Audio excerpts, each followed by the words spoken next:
ઓમ નમો નારાયણ. હું અરુણાબેન પી ગોસ્વામી સુરતથી તમારું સ્વાગત કરું છું અરુસ કિચનમાં. તો આજે આપણે બનાવશું ટેટીનું આઈસ્ક્રીમ. તો એના હારું આપણે જોઈએ ટેટી. તો આ રીતની આપણે ટેટી અને ખરબૂચાઈ કહેતા હોય છે. તો આ એક લીધી છે અને બીજું આપણે લીધું છે કાજુ ને બદામ થોડાક નાખશું એમાં, અને દૂધનો પાવડર. તો 3 ચમચી જેટલો દૂધનો પાવડર આપણે લીધો, 2 ચમચી તાજી મલાઈ લીધી, થોડુંક કેસર આપણે એમાં નાખીશું અને થોડીક આ તૂટી ફૂટી નાખીશું, અને હાકર તો થોડીક હાકર નાખીશું આપણે મીઠાશ માટે એમ, અને દૂધ જરૂર પડે એમાં પીસવામાં તો થોડુંક નાખીશું કાજુ બદામ પીસવા માટે. બસ આટલી જ વસ્તુ આપણે જરૂર પડશે. તો આ હાકર થોડીક આપણે કચરી ખાંડી લેવું કે મિક્સરમાં આખી આમનામ ના પીસાય, એટલે આ રીતે થોડીક વાટી લેવાની. તો તમે તમારી મીઠાશ પ્રમાણે નાખી શકો એમ.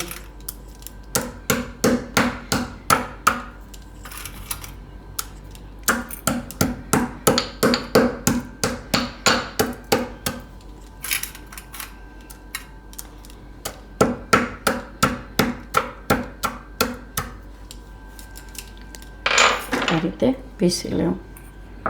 હવે આપણે આમાંથી એનું બરફ કાઢી લેવું, બધું અંદરનો ભાગ બધો. તો આ રીતે થોડુંક ઉપરથી કાપી લેવાનું.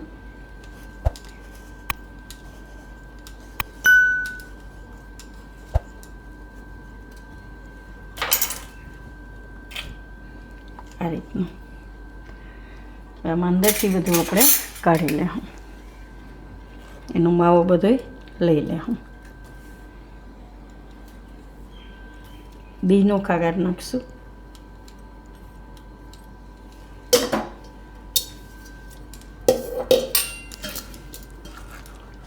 પેલા બી બધા કાઢી લેવું આપણે.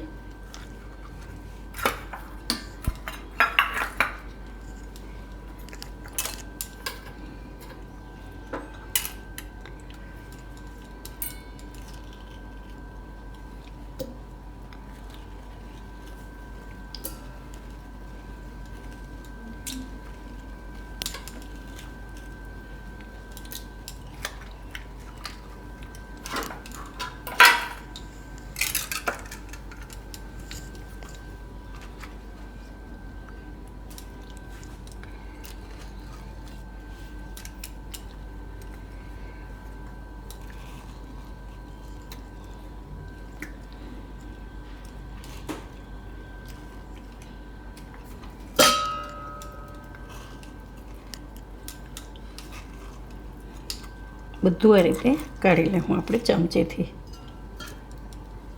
તો બધું આપણે કાઢી લીધું છે. હવે આનો રસ આપણે આમાં લઈ લેવું ગાળીને.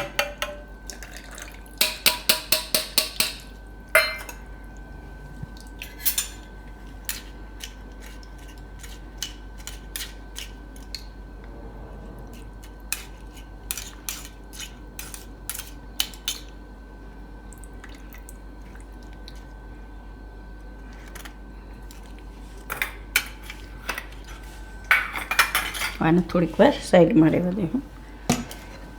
આ એક મિક્સર જાર લીધું, એમાં આપણે નાખી દેવું આ ડ્રાયફ્રૂટ અને હાકર, અને પીસી લેવું આપણે. તો આને આપણે પીસી લીધું, સારી રીતનો પાવડર બનાવી લીધો. હવે આપણે આ મિક્સરની જાર લીધીશ, એમાં આપણે નાખી દેવું આ મલાઈ. તમે ક્રીમ એ નાખી શકો ને તાજી આ રીતની મલાઈ નાખી શકો. ને દૂધનો પાવડર, અને આપણે ડ્રાયફ્રૂટનો પાવડર. તો આ બધું એક કાયરે નહીં હમાય, તેને આપણે થોડું થોડું કરીને પીસશું, કે આમાં આપણા ભેગું આ ટેટી નહીં પીસવાની છે.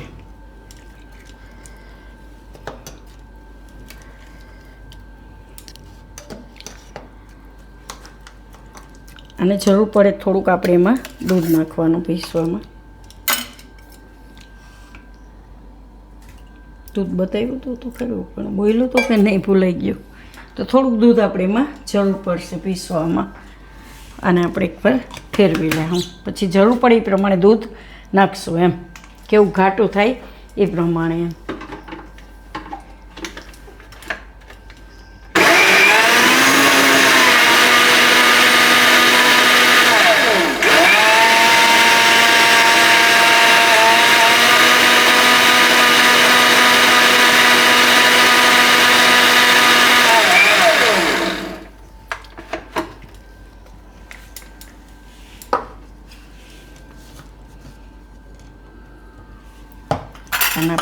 બીજા વાસણમાં કાઢી દઉં.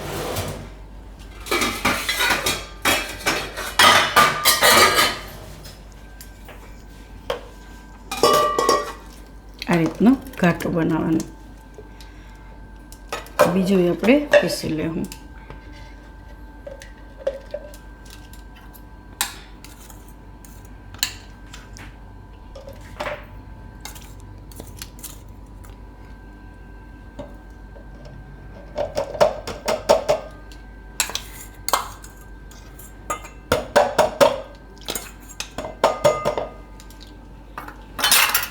અને ભેગું આપણે આ કેસર નાખી દઉં. દૂધ નાખીશું થોડુંક.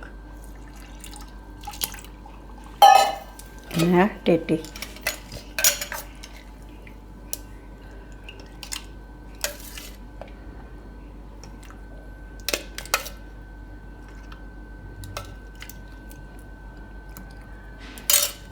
આટલું પછી પીસી લઈશું. તો આને આપણે એ રીતે પીસી લઈશું.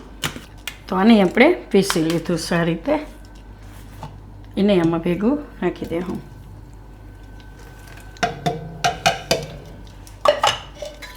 હવે આટલું રહ્યું છે ને એમને પીસી લઉં આપણે.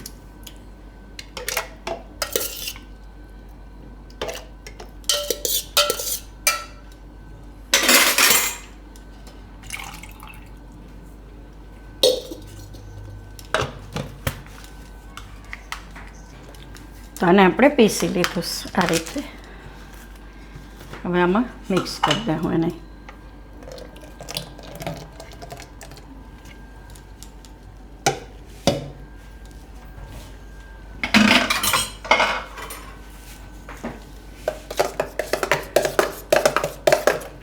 આ રીતનું આપણે બનાવવાનું.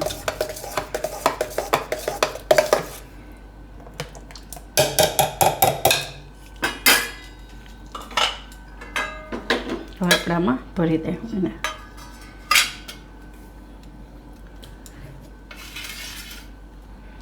તો થોડીક નીચે તૂટી ફૂટી રાખશું આ રીતે.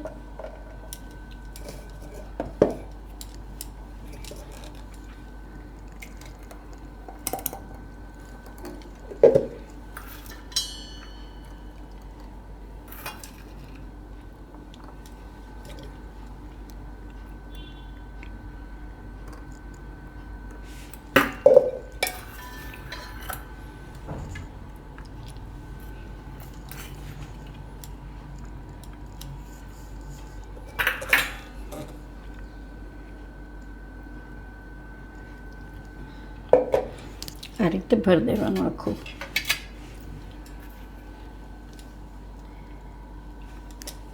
હવે આ ઉપરથી જે ભાગ આપણે કાપ્યો હતો એનાની ઉપર રાખી દઉં આ રીતે. આને આપણે કવર કરી દઉં ફોઇલ પેપરથી.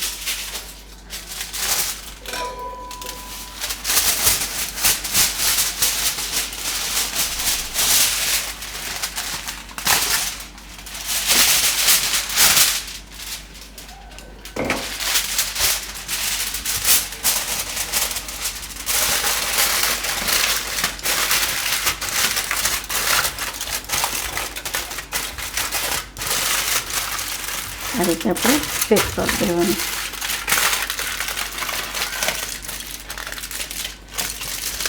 આને આપણે રાખી દઈશું ફ્રીઝરમાં.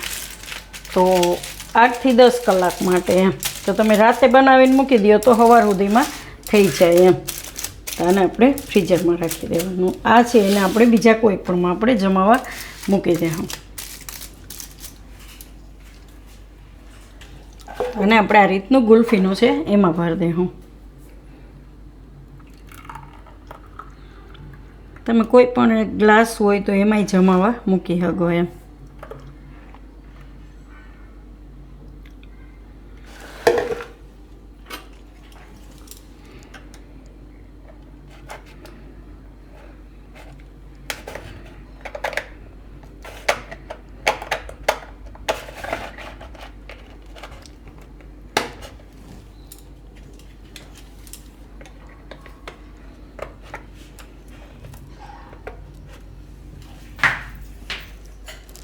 આ રીતનો કોઈ પણ એક સ્ટીલનો ગ્લાસ હોય તો એમાંય તમે મૂકી શકો એમ.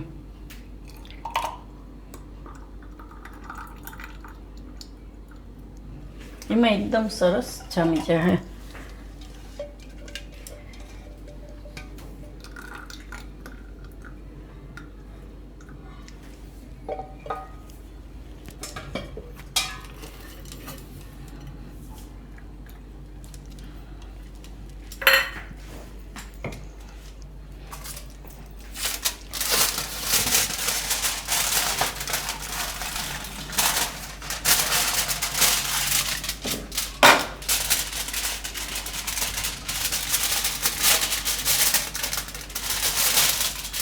અને આ રીતે પેક કરી દેવાનું.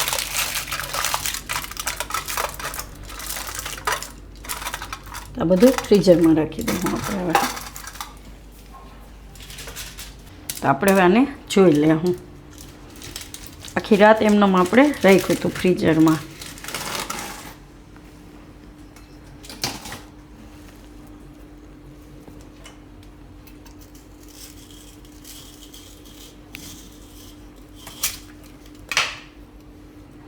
મસ્ત થઈ ગયું છે. આખું એમનેમ જામી ગયું સરસ.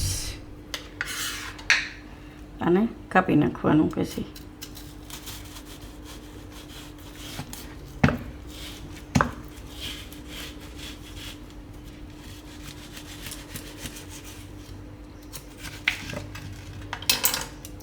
સરસ. તો આને હવે તમારે જે રીતે ટુકડા કરવા હોય એ રીતે ટુકડા કરી શકો એમ.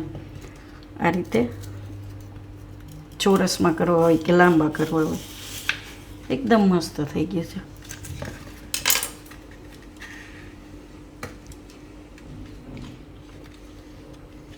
હવે આપણે આને જોઈ લઉં. આપણે ગ્લાસમાં જમાયું હતું, થોડુંક વધ્યું હતું એ.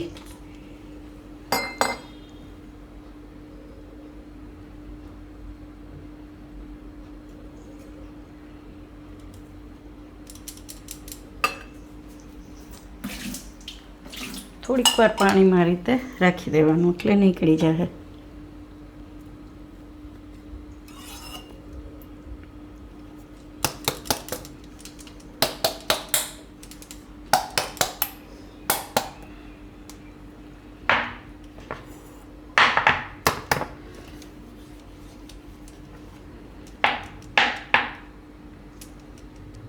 થોડીક વાર રહેવા દેવું એટલે નીકળી જાય. જો આ રીતે ઢીલું પડી જાય એમ.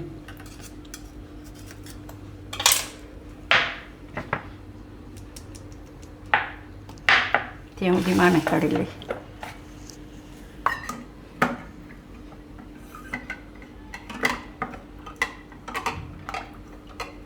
મેઇન તો આ જ છે, આપણે આ રીતે જ બનાવવાનું. આ તો થોડુંક વધ્યું હતું એટલે આપણે એક્સ્ટ્રા એને એ રીતે જમાવી દીધું હતું. છે ને, એકદમ સરસ થઈ ગઈ ગુલ્ફી.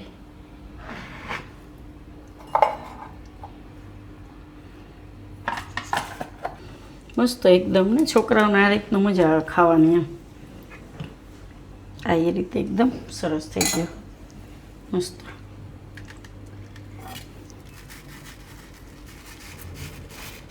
કોઈ પણ રીતે તમે જમાવી શકો એમ. આ રીતે બનાવી શકો એમ. તો તૈયાર છે આપણું ટેટીનું આઈસ્ક્રીમ. તો જો તમને મારી આ રેસીપી કે વિડીયો પસંદ આવ્યું હોય તો એને લાઇક કરજો, શેર કરજો અને મારી ચેનલને સબસ્ક્રાઈબ કરજો. અને બેલ આઇકન દબાવવાનું ના ભૂલતા. કમેન્ટ કરીને કહેજો કે તમને કેવું લાગ્યું આ ટેટીનું આઈસ્ક્રીમ.